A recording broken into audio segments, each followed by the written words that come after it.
Hello everybody, and a very, very warm welcome to Silverstone for the 5th round of the 2013 European F3 Open. This, the 10th race of the season ahead of us on the legendary Silverstone Grand Prix circuit. 15 laps await the drivers, and well, the first race of the weekend was one of the races of the season in the European F3 Open, and today's promises to be every bit as spectacular as we're into the second half of the season.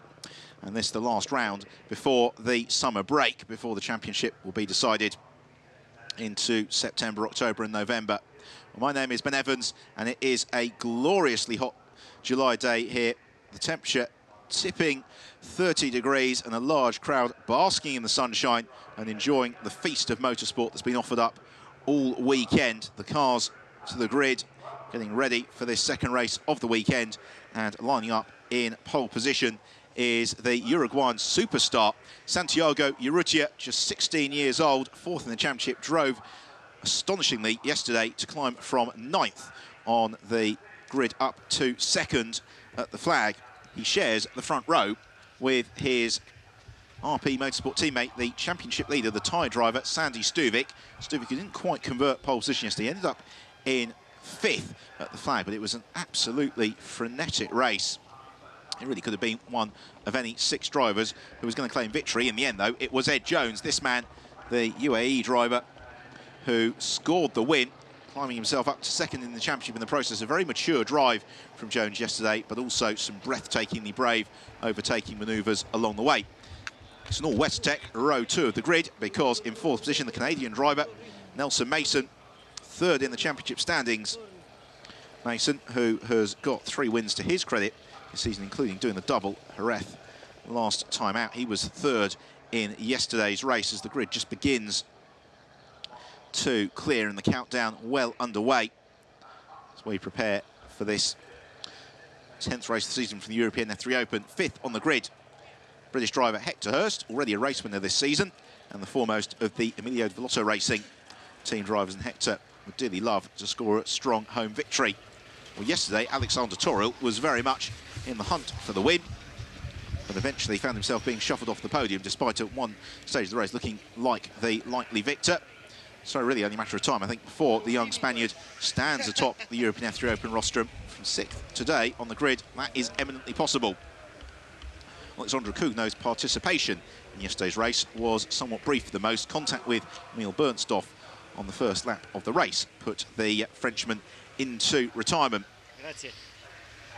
Emil Bernstoff, newcomer to the European F3 Open this weekend with Team Westech, and he will hope that today's race lasts a little bit longer than 4 corners. 9th on the grid, one of the most consistently impressive drivers this season, Yaron Stern, the young Israeli for the Emilio Villotto team. Given his comparative lack of experience, he has always been very impressive. Great to see Vicky Piria going well this weekend in the BVM car. Yesterday was her strongest showing of the season to date, eventually finishing 8th at the flag as the grid is cleared. The race, 15 laps, and if there is a safety car interruption, that will run to time of 35 minutes or so. If you've never seen the European F3 Open before, to explain, there are 2 classes. There is the principal class, which is for the F312s, and the copper class, slightly older, the lower F308s. Let's have a look then how they line up with Urrutia and Stuvik sharing the front row of the grid. Then all Westech row 2, Ed Jones and Nelson Mason, Hector Hurst and Alexander Toril row 3. Row 4, Alexandra Kugno and Emil Bernstoff, and then the top 10 completed by Yaron Stern and Vicky Piria. Row 6, Mario Maraska and the Russian driver Alex Chuklin, with row 7, Richard Gonda and Artur Janos.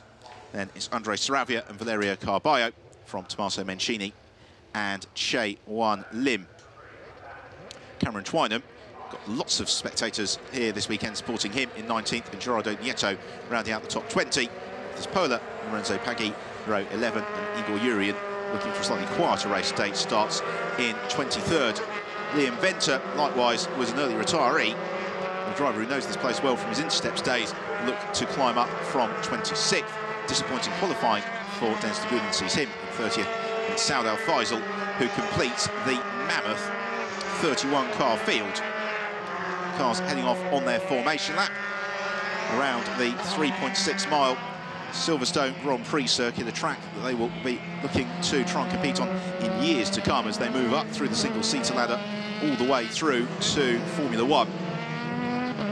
We've got the two classes, the F312 cars and the Copper class for the Dallara F308. The first of the Copper class runners in qualifying, the championship leader Richard Gonda in 13th. They all run on a control compound Dunlop tyre, and then in order to keep the costs affordable, the engine is supplied the GT Sport organisation. Likewise, the gearbox and various other parts as well are all parts that are fixed by the GT Sport organisation. It means that teams don't have the development and testing costs that you see in some other Formula 3 championships. It makes it affordable for young drivers, and together with the mouth-watering array of circuits on which they compete, gives us a very large and very competitive field.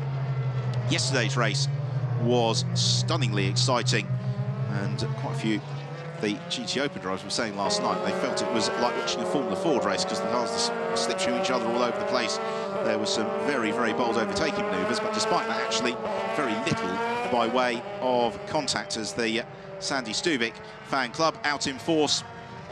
And will Stuvik be able to get a slightly better run today than he did yesterday, because from pole position he really would have looked to have at the very least been on the podium, but Stuvik was maybe unfortunate to be shuffled down the order. Very small mistakes are often punished greatly in Formula 3, and that was the case for Stuvik. 1 or 2 moments when he ran wide, and in one fell swoop he'd lost 4 or 5 positions, whereas Ed Jones drove very wisely, waited for the right moment to make his moves, and that was enough for him to overhaul Nelson Mason and Alexander Toril in the latter stages of the race to come through and take the victory. So the cars heading around the loop now, 2/3 of the way through this formation lap. Then they'll come back to the grid. It's a standing start, the European F3 Open, and then we will be going racing. Formula 3, for almost 50 years now, established as the finishing school of international motorsport, because the cars, to all intents and purposes, look like miniature Formula 1 cars, but behave quite differently because the relative level of grip available to the drivers actually far exceeds the comparable power, and that teaches the drivers all about being smooth through the corners, getting the racing line spot on, having the right balance of the throttle to maximise corner speed, but more importantly, maximise the exit speed from the corners. And the cars also, in terms of the setup, teach drivers an awful lot about how to just get the very most out of the performance in terms of managing the tyre pressures, in terms of managing the relative wing settings. They give the cars the suspension settings and the like. Drivers learn so much through a season in Formula 3 racing, as 1 or 2 of them take the opportunity just to spin up the rear tyres. Hopefully won't do what Andres Saravia did yesterday, very nearly lose control of the car and pitch it into a spin. Yarin Stern just trying to spin a little bit of extra heat into his Dunlop tyres as he comes to the grid, because despite the very high atmospheric temperature, the drivers have been saying all weekend it's actually been a little bit harder to get the heat into the tyres than they were perhaps expecting at Jerez, where we had similar track temperatures. They came straight out of the pits and the tyres pretty much warm immediately. Here that's not been the case. It's taken them 2 or 3 laps to warm the tyres, which is why we're seeing just spinning up the rears as best they can as they come to the grid. It's going to be a long wait here for Santiago Urrutia, the Uruguayan driver, who was the star of the Formula Rabat Championship last year. He's got 1 win to his name this season. That came in Portimao. He's also had a brace of second places and 1 third as well. There's Adrian Campos, principal of the Campos Racing team, former Formula 1 driver, the man who discovered Fernando Alonso. Watches on as the cars towards the rear of the field come into position. Huan Zhu comes to his marks in 27th position. Likewise, Favoranti. So once that silver car at the very, very back of your shot, Saad Al Faisal, comes to a halt, then the race countdown procedure will get underway, which is about to do now as the green flag is waved from the marshal at the rear of the pack. The 5-second board is shown to the drivers. The red lights come on. The revs begin to rise. Who's going to make the jump from the line? As away we go. And it's a brilliant getaway from Urrutia. Also well away too is Sandy Stuvik. And as they sprint towards Cox for the first time, it's Urrutia from Stuvik. And then from 3rd position, Ed Jones, Nelson Mason. Not such a good start for him. He's going to lose several places. Alexandra Kugno had a rocket getaway as well as further back in the Copper class. It's all looking very, very busy as they arrive into Beckett's for the first time. They're all cleanly through. 1 or 2 varying angles of attack but no retirees, fortunately, as Richard Gonda looks to convert his Copper class pole position into the gain of a couple of places early on. But down the hanger straight for the first time, it is Santiago Urrutia who leads the way from Sandy Stuvik. In third position, it's Nelson Mason. In fourth, it's Hector Hurst, and fifth, it's Ed Jones. So it's Jones, the two Westec cars who made the poor start, as Emil Bernstorff once more tries to challenge around the outside of Alexandra Kugno at Stowe Corner. It didn't work out well for him yesterday, as Ed Jones looks to make the move, and does on Hector Hurst. Through into fourth position goes Jones. Everybody else seems to be disputing fifth position. Mario Maraska, Vicky Piria and Artur Janos were the drivers who were principally in the thick of that. The Inventor gets pushed out wide as nose to tail into Abbey come the leading duo. The fighting in the Copper class utterly ferocious at this stage. Richard Gonda has got them swarming all over his tail. It's a leading trio really forming up, maybe even becoming a leading quartet, because we've got Nelson Mason and Ed Jones coming right onto the back of the RP Motorsport cars, as we have got perhaps the inevitable contact further back into one of the Corvette cars, which has been caught up in that. Something else we didn't quite see because the car was pretty much obscured from view. So coming through, completing the second sector on the first lap of this 15-lap race, and hopefully we're not going to see the interruption of a safety car. And it was Tommaso Mencini who was one of the cars involved in that. That was the Corvette car that got spun around. So frustration for Mencini. So the first lap, the race completed. Urrutia leads the way. Sandy Stuvik in second. Nelson Mason third. From Ed Jones in fourth. Then Hector Hurst in fifth. Alexander Torrell in sixth. Alexei Chukling's driven very well to come up to seventh. So Kugno in eighth. Ninth is Sharon Stern. It's Emil Bernstorff who completes the top 10. Richard Gonda leads the Copper class, but he was given away 3 places on the first lap and he's being chased by Cameron Twynham and Gerardo Nieto. Let's have another look, and it was, well, too many cars going into too little space. So it's Nicholas Pola and Favoranti who were the two entangled in that one. Frustration for them as Mario Maraska and Vicky Piria go side by side. Brave stuff as they're still side by side through Stowe. It's Maraska who just gets his car clear of teammate Piri's, and that leaves her then vulnerable to a challenge for Andre Saravia, and Saravia dives to the inside into Vale. Vicky Piria, though, able to hold her ground, hold her line, and into Club. It's Saravia who's got the inside line. He will take the position away from Piria. Also means that Artur Janos and Valeria Carballo in the Campos Racing cars, the all-white cars, close onto that, the tail of that group as well, because Saravia, having to drive defensively into Abbey, Piria's definitely got a slight pace advantage. They're about to arrive into the braking zone for Village. Already the leading quartet are through and accelerating on their way down the Wellington Straight. As into the pit lane is the German driver Nicholas Pola, who was involved in that contact. Frustrating day for him. He hops out of the car and into early retirement. Santiago Urrutia and Sandy Stuvik at the moment send them out trying to pull clear of Nelson Mason and Ed Jones.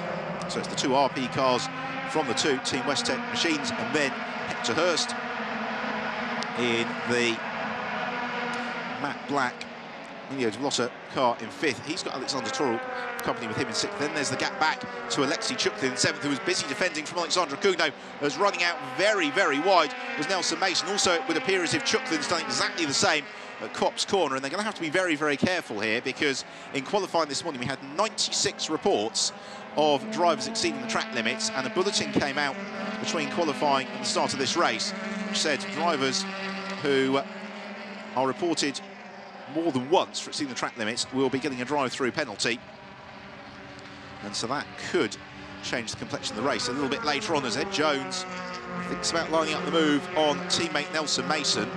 And this is not a brilliant situation for the Westec drivers, because they really want to get themselves onto terms with Sandy Stuvik, as further back chaos would appear to be reigning on the tail of Lexi Chuklin, because Alexandra Kugno round wide as Yaron Stern goes to the move on Kugno into Vale. Kugno gives him racing room, runs out wide, possibly into Clough Corner. Stern to the inside line. They've got Emil Bernstorff as well onto their tail.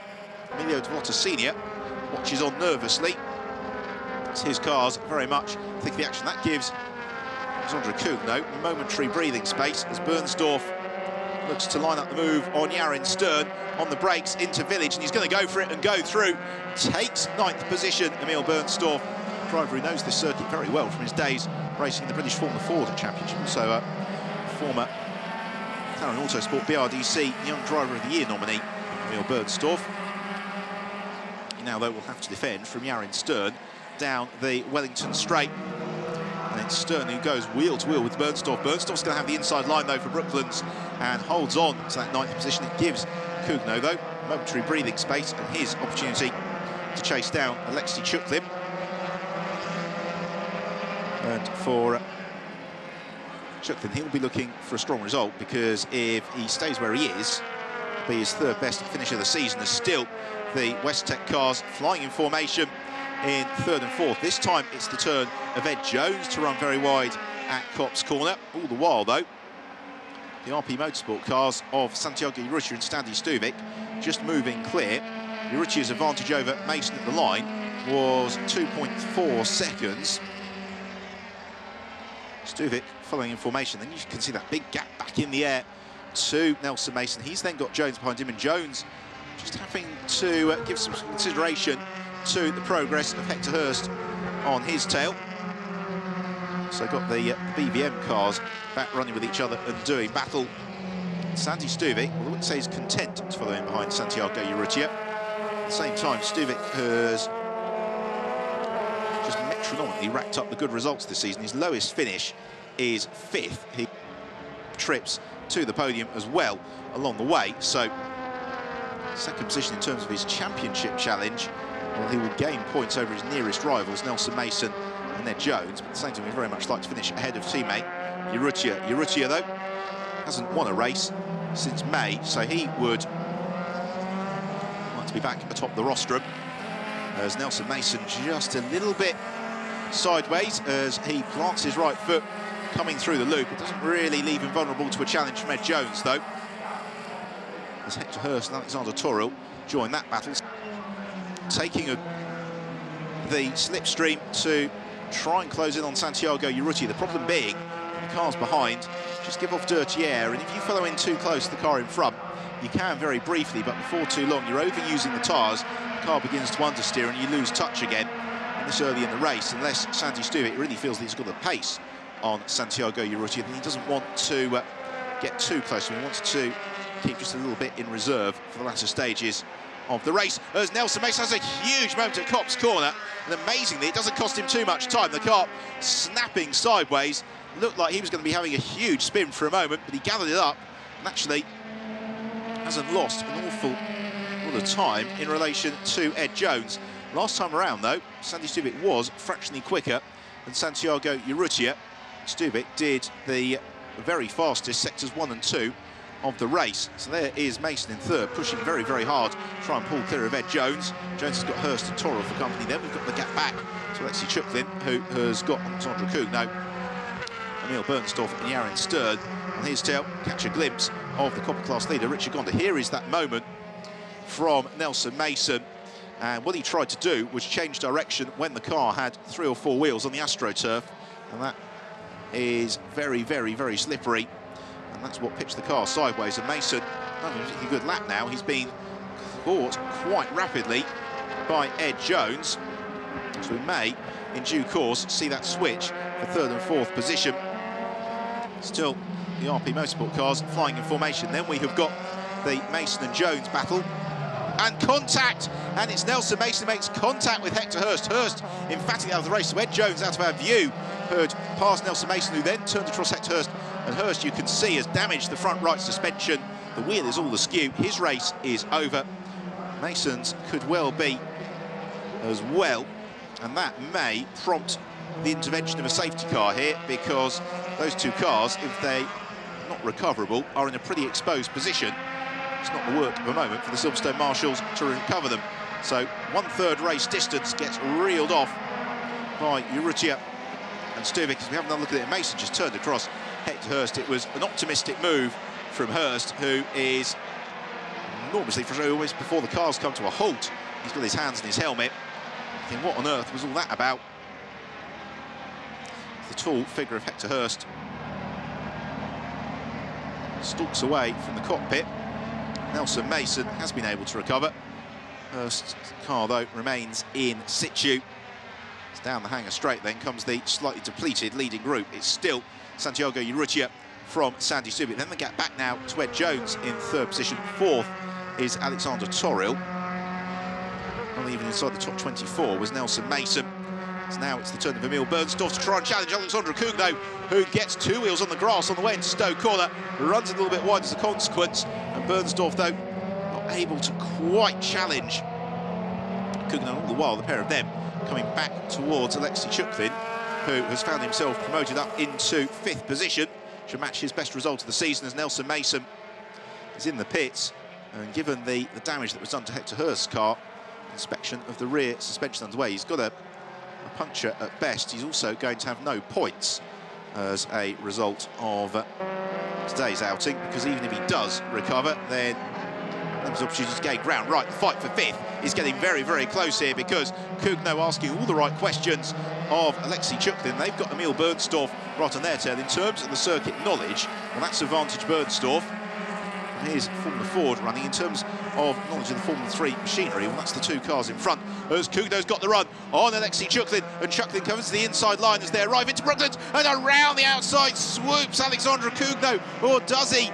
Not quite. He tried to make the manoeuvre, but Chukvin stuck to his guns, and now Cugno busy having to defend from Emil Bernstorff and also Yarin Stern, who's invited himself to this party, and Vicky Piria as well, closing in rapidly in ninth position. So over the line they flash, six complete, and Chukvin moves across, covers the line from Alexandre Cugno. It was just the one move from Alexei Chukvin. It was Cugno weaving around behind him, suggested that Chukvin was maybe blocking more than he could. We've got to Hurst, who's been summoned to race control, somewhat superfluously, because I imagine he'll be making his own way here in any case. Right, we're getting the first black and white flags, not respecting the track limits coming through. Richard Gonda goes wheel to wheel with Andres Saravia, and that's not what the Copper Class Championship leader wants. Very nearly making contact with the Guatemalan driver, Andres Saravia. Richard Gonda, though, leads the Copper Class. Second place is Cameron Twynham. Third place, the Mexican Gerardo Nieto, as the fight for 5th, 6th, 7th, 8th and 9th arrives as one into Vale, accelerating through Club, and the pass most likely on this occasion is Emil Bernstorff and Alexandre Cugno. Bernstorff in the slipstream behind the RP Motorsport man. They're about to arrive into Abbey. Pretty quick section of circuit this, as Bernstorff thinks about the move to the outside of Alexandre Cugno, realises that that is only likely to end with a visit to the parts truck, so instead settles in behind him, hits the brakes around Village into the left-hander at the loop. Now this group of cars, you'd have to say that Yarin Stern and Vicky Piria, the last two cars in the queue, maybe look the fastest here, because it's now Stern in the Emilio Velotta car who's got the run on the Wellington Straight, as we have the opportunity to enjoy Artur Janos flying off the road at Copse Corner. Artur's having one of those seasons. Do we see the pass between Bernstorff and Stern? We do. So Yarin Stern moves up to 7th place ahead of Emil Bernstorff. Bernstorff hangs out wide at Luffield, and that's going to give Vicky Piria the opportunity to follow through as well. The pair of them almost interlocking wheels coming out of Luffield, but Bernstorff eventually holds on in 8th place. So they can now draw breath, because of this group of cars, it's maybe Chukvin who, over a single lap, is the slightly slowest, and therefore Alexandre Cugno, Yarin Stern, Bernstorff and Piria keep coming back at him when they stop fighting with themselves, as we are approaching the halfway point of this race, as Bernstorff and Piria going wheel to wheel through Beckett's. Vicky Piria, who knows this track very well from her days in GP3, chasing down Emil Bernstorff along the hangar straight. They come ahead of the field, by the way. There's no change in the order. It's still Santiago Urrutia by half a second from Sandy Stuvik, Ed Jones and Alexander Toril. For 5th position, it's 5 of them covered by about half a second as they sprint through Stowe. And again, Chukvin covers the inside line into Vale. Cugno looks to the outside. Chukvin's got the racing line. He gets the car stopped in time. There's absolutely no way through there for Alexandre Cugno. And that is exactly the case. Chukvin's had it his fair share of bad luck this season, now really showing his talent, driving very, very finely here to withstand the pressure of Alexandre Cugno, who tries around the outside into Abbey and runs out very, very wide. He's going to rejoin somewhere through Farm, and he rejoins exactly from whence he left the track, but he may be vulnerable to attack from Stern through Village and the loop. Well, he didn't gain the advantage through that trip off the road, but Stern has possibly got the run through Aintree as they accelerate onto the Wellington Straight. It's the black car of Stern who's the one to watch. Kugno moves across immediately to the inside of the road. He's going to make Stern do this the hard way. I don't think there's a way through quite for Stern, who still attempts around the outside at Brooklands. He tries to find the fast lane. Kugno covers the line off. Alexandre Kugno, we saw last year racing the European F3 Open, the Copper class, where he visited the podium 8 times with the top F3 team. He's made the switch across to the RP Motorsport squad this year, and has really seen an immediate bump in pace. So the 5-way scrap for 5th reels off the 8th of 15 laps. No change still amongst the top order, although Sandy Stuvik a little bit closer to Santiago Urrutia last time around. Emil Bernstorff much closer on this occasion to Stern further back through the field. We've got the Corbetta car. No, and over goes Saud Al Faisal. So it's Tommaso Mencini who makes contact with Saud Al Faisal. I make it in the RP Motorsport car, and the Saudi Arabian driver is inverted at the loop. Let's have another look at it. Yeah, it's definitely Al Faisal. And over it goes, and he should be fine from that. The safety equipment doing exactly what it should do. A little bit optimistic there from Tommaso Mencini. And the opportunity to see the underside of a Formula 3 car in close detail.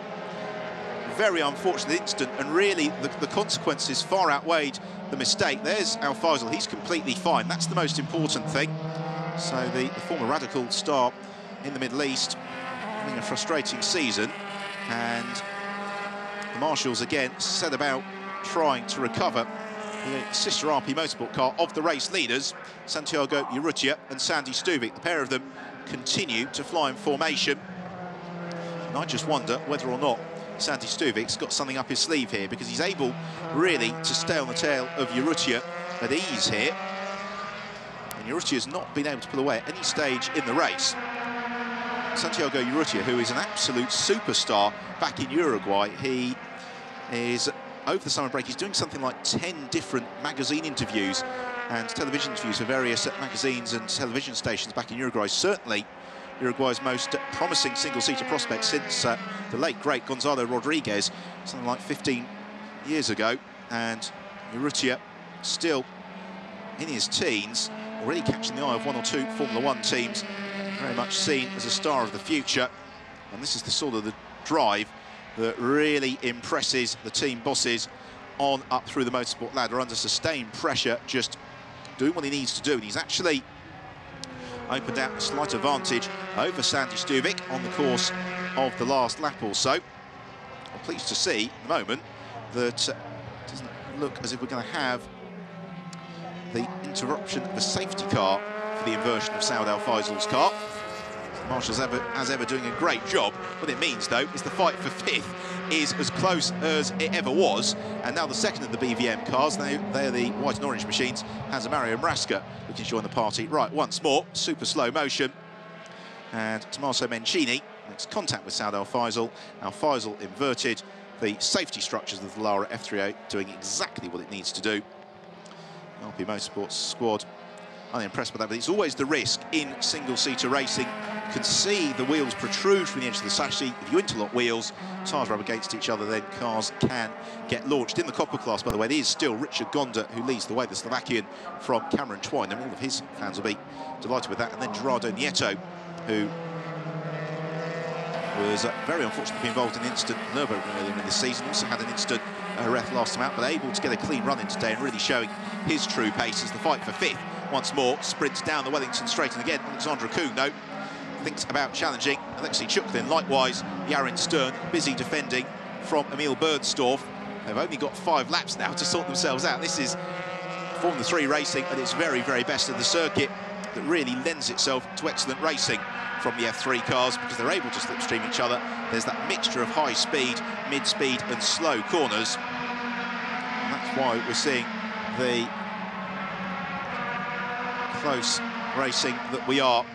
So we've got just 4.5 laps remaining, and still Sandy Stuvik in the wheel tracks of Santiago Urrutia down the hanger straight. In third place, it is Ed Jones. Jones is a little bit lonely, but he's not being chased down by Alexander Toril, particularly. Toril in fourth, looking potentially to make it his second fourth-place finish of the weekend. So there is Jones. He's going to lose ground slightly to Sandy Stuvik in the championship.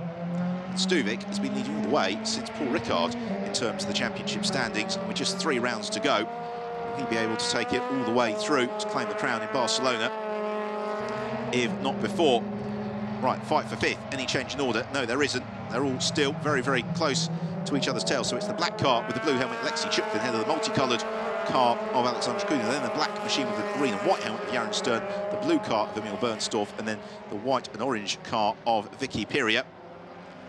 So 5th through to 10th, all within a single camera shot, and then the cars behind, not too far adrift either. 11th and 12th, Valerio Carballo, Copper Class leader Richard Gonda.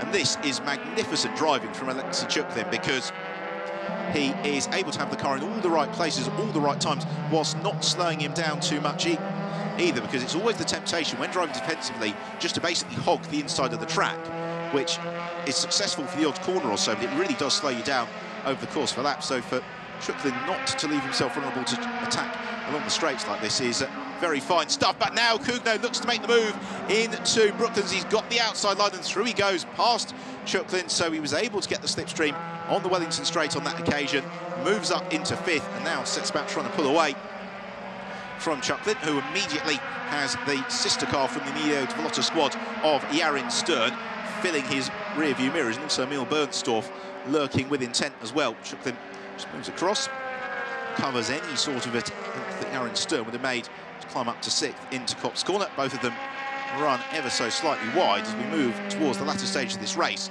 Just 3 to go, the end of the one on which they're on, and through Beckett's already. Kuno pulling so slightly clear Lexi Chuklin, and right now Chuklin would really like Emil Bernstorff and Vicky Piria to get onto terms with his teammate Yaron Stern. However, the slipstream effect afforded by Kugno means that Chuklin's not pulling too far away from the tail of Alexandra Kugno as they head through Stowe Corner.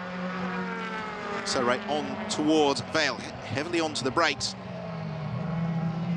They begin to feed the cars into Club Corner, just letting the pace wind up.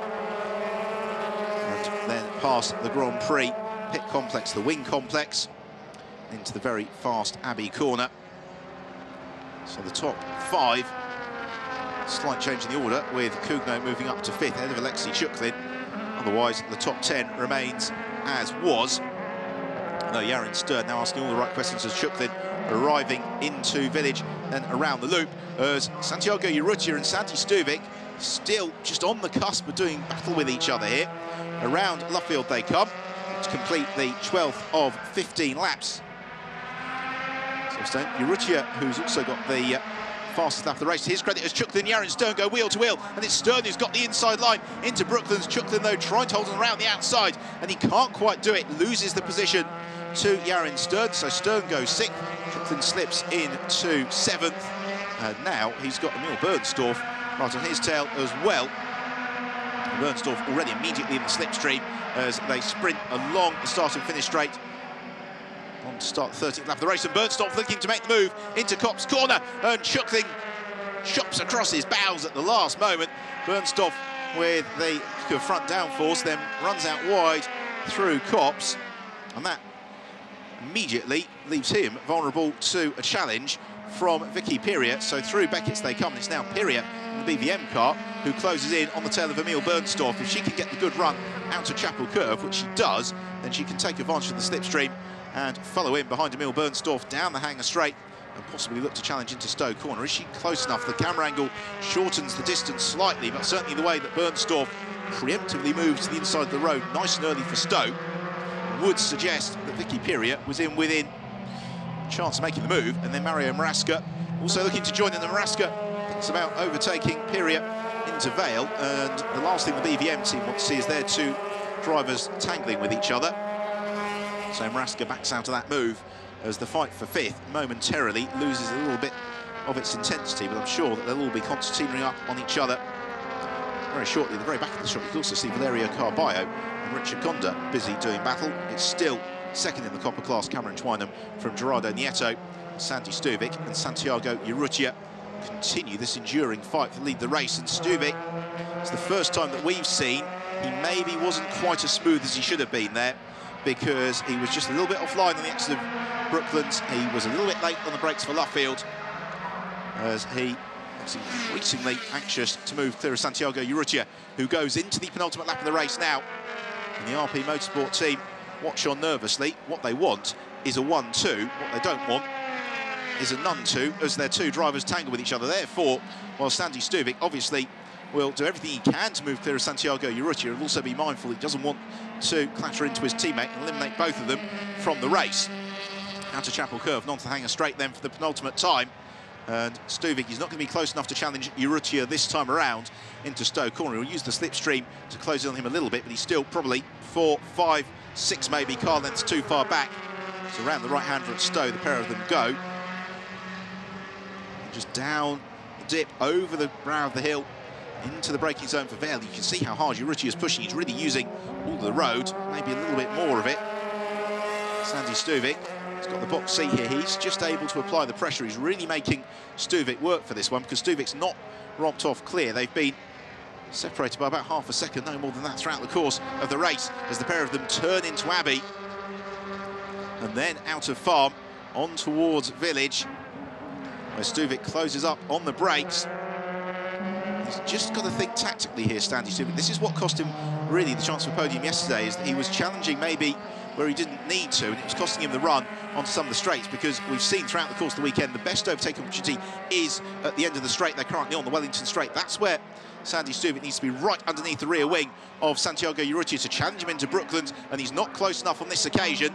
So into Brooklands for the ultimate time they go, and it's still Urrutia leading the way from Sandy Stuvik. Both drivers seeking their second victory of the 2013 campaign, and it's Santiago Urrutia who's just one lap away from achieving that goal as he accelerates out of Woodcote and starts the final lap of the race. He's got Sandy Stuvik glued to his tail. We're in for an absolute grandstand finish here, but Stuvik's got to drive tactically. He's got to use his head here and think, where do I need to set up for a good run onto the straights, because that's where Urrutia is vulnerable from attack from slipstreaming and my being able to draw alongside, and that means through Beckett's he needs to stay as close to Urrutia as he possibly can to get that smooth run out of Chapel Curve and along the hanger straight.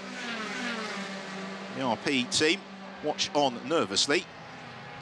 Their two drivers power down the hanger straight for the final time. And yes, Sandy Stuvik didn't get the run through the Beckett sequence that he really needed. Slipped back 1.5 car lengths from Santiago Urrutia, who's really pushing through Stowe. The rear of the car just twitching on the limit of adhesion. Half a lap remains here at Silverstone as they hit the brakes into Vale. Will it be Urrutia or will it be Sandy Stuvik? Regardless of who wins today, both of these names are well worth remembering with an eye towards F1 stars of the future, because they are real talents here. And who is it who's going to claim the win? Into Abbey for the final time. There are two main overtaking opportunities for Sandy Stuvik, into Village and into Brooklands, and he's not going to be close enough to challenge into Village. Fortunately, he doesn't turn into the Village either and make contact with Urrutia. Could have gone for it there, though, into the loop, I'd say, because Urrutia gave him a little bit of space, and instead he slowed himself down, compromised his line, Sandy Stuvik.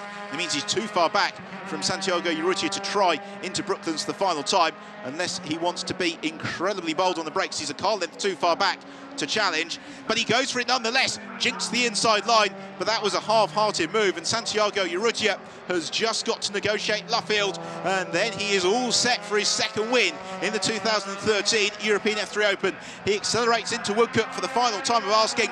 The checkered flag is ready, it's waiting, and it's a win for Santiago Urrutia, just from teammate Sandy Stuvik, separated by 3.5 tenths of a second on the line.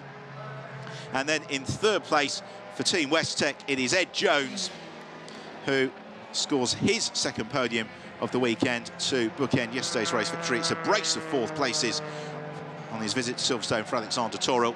Fifth place goes to Alexandra Kugno, sixth for Yarin Stern, and Alexei Chuklin driving very strongly to hold on for seventh place. Emil Bernstorff in eighth from Vicky Piri and Mario Maraska, completing the top 10, with Richard Gonda in 11th and victorious in the Copper class. Another Copper class win for Richard Gonda, consolidating his stranglehold on the championship. Cameron Twynham takes second in the Copper class, with Gerardo Nieto completing the Copper class rostrum. Jubilation for the RP squad, because they have had the clean sweep at Silverstone today, a 1-2 for Urrutia and Sandy Stuvik. And well, this is what Formula 3 is all about for these young drivers. It's about learning the racecraft, because today, for my money, Sandy Stuvik was a little bit quicker than Santiago Urrutia, but he couldn't find the means to really force either the mistake from Urrutia or the opportunity to craft that perfect overtaking opportunity. And certainly on the last lap, there were one or two moments where maybe Stuvik could have challenged. As it was, Urrutia taking the lights to flag victory. He converts the pole position. He comes through to take the win, and he does the gentleman's set, because he also took the fastest lap of the race as well. So let's take a look at the final classifications, with victory for Santiago Urrutia, second place Sandy Stuvik, and Ed Jones completes the podium. Alexander Torrell and Alessandro Cugno. Yaron Stern in sixth, Alexei Chukov in seventh, from Emil Bernstorff, Vicky Piria and Mario Mraska. Richard Gonda wins the Copper class in 11th from Cameron Twynham, an excellent 14th for Cameron, and that will please him and the West Tech squad. Gerardo Nieto then rounds out the Copper class podium with fourth today in the Copper class, yesterday's winner, Chaewon Lim, 16th, just off the rostrum from Sean Walkinshaw. Saud Al Faisal and Tommaso Mencini, well, that was the most spectacular of the retirees. Great to see Saud Al Faisal walking away from that moment. And of course, for Nelson Mason, Hector Hurst, a very, very disappointing day there. Mid-race contact, meaning that they score no points. In terms of the championship then, just 7 points between Sandy Stuvik and Ed Jones, with Santiago Urrutia racing himself into contention. He moves to third in the championship, and Nelson Mason slips to fourth with just 6 races to go in the 2013 European F3 Open. Because from here at Silverstone, first of all, we have the summer holidays. It's about a 6-week summer break before everything reconvenes at Spa the first weekend of September. We then go to Monza in October, and the season finishes at Circuit de Catalunya on the 9th and 10th of November. Well, the large crowd here at Silverstone have been treated to 2 fantastic races from the European F3 Open this weekend, really showing what Formula 3 racing is all about. The drivers learning about setting up a car, learning the racecraft, but also learning when they have to get their elbows out and have to make those spectacular passing moves at those decisive moments in the race. So into Parc Ferme comes the race winner, Santiago Urrutia. The RP Motorsport team applauding their man in.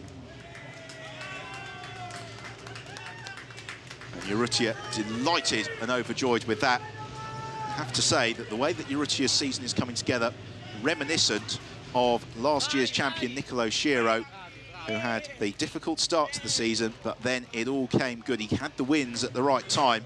And for Urrutia this weekend, a second place and a victory means that he's the most successful of the drivers on the Silverstone weekend. Yesterday he raced from 9th to 2nd, some spectacular passing moves along the way. Today he was able to lead it from lights to flag, set the fastest lap of the race. Job done for the Uruguayan driver. Sandy Stuvik, though, continues to lead the championship, and it's another podium for Stuvik, his 6th of the season. He's got a 60% rostrum rate at the moment. He will be looking to continue that through to the remainder of the year. The other factor, of course, to consider in terms of the championship is that the drivers get to drop their 2 worst scores of the season. Now, for Sandy Stuvik, he's not finished lower than 5th, so he's going to have to drop quite a few points, whereas Urrutia's already had 2 retirements and therefore must convert every race between now and the end of the year, like he converted today's, where he romped away from pole position, led into Cop's corner for the first time, and was never headed further back in the Copper class. It was incredibly frantic on the first lap of the race. Disappointment early on. Damiano Favoranti and Nicolas Pola. Mario Mraska and Vicky Piria did battle in the BVM target cars. They were joined by Andre Saravia, at least for the early stage of a race which saw fluctuating fortunes and yo-yoing performance.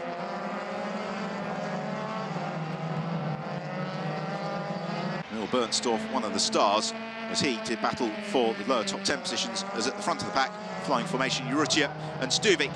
This could be a decisive moment in the championship. Contact between Nelson Mason to Hurst, eliminating them both from the action. So the real battle was the one for 5th position, as Checkered did everything he could to hold off Alexandra Cugno. Then we had disaster for Tommaso Mancini and Saud Al Faisal.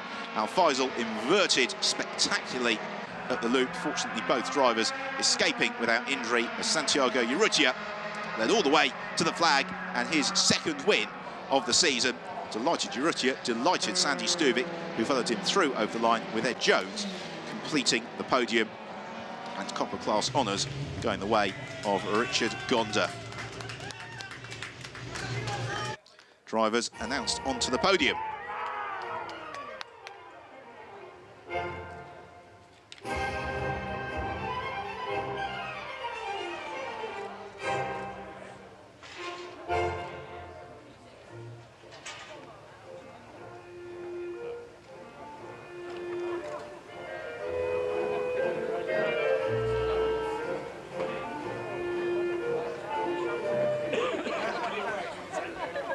To present the Uruguayan national anthem in honour of today's race winner, Santiago Urrutia. On with the presentation of the trophy. So in 3rd place for Ed Jones, runner-up Sandy Stuvik, the 3rd time that he has been runner-up this season, and then a 2nd race victory in 2013 for Santiago Urrutia.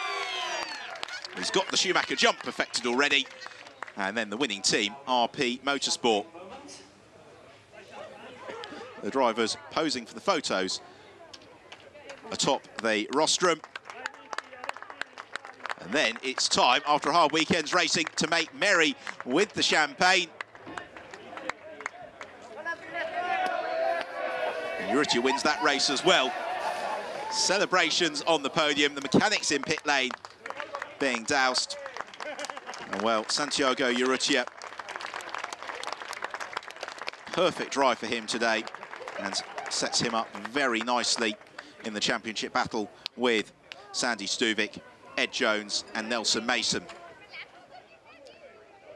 Well, you can't ask for much more, can you? A beautiful July day, 31 Formula 3 cars lined up on the grid, the heat haze shimmering off the track. Absolutely perfect conditions for racing, and a really very, very entertaining race from the European F3 Open. Sandy Stuvik spending the whole race bottled up behind Urrutia, but he couldn't quite pick his way past him. Santiago Urrutia, fantastic visit to Silverstone for him. He really has adapted to the high-speed twists and turns of the Northamptonshire circuit. On to the Copper class podium, with in 3rd place Gerardo Nieto, 2nd place Cameron Twynham, and our race winner Richard Gonda. The winning team in the Copper class, the DriveX School Squad.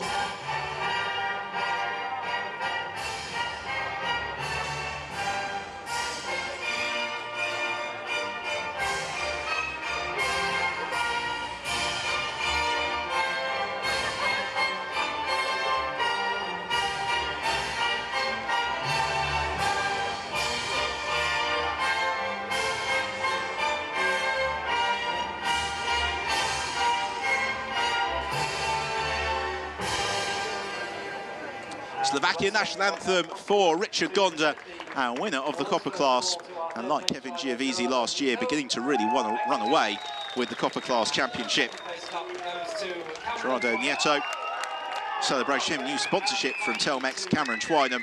Lots of sponsors and supporters here this weekend for him. Richard Gonda, after yesterday's disappointment, to bounce back with the win for himself and the DriveX team. So they will pose for the photos, first of all, and then make good with the champagne. Smiles abound on the rostrum here at Silverstone. It's been a magnificent weekend of racing in the European F3 Open. Drama, excitement and entertainment. We will now go for our summer break, but do join us in 6 weeks' time at Spa, where the European F3 Open 2013 will continue. Until then, thank you very much for your company, and from myself, Ben Evans, we'll say goodbye and we'll look forward to talking to you in Spa.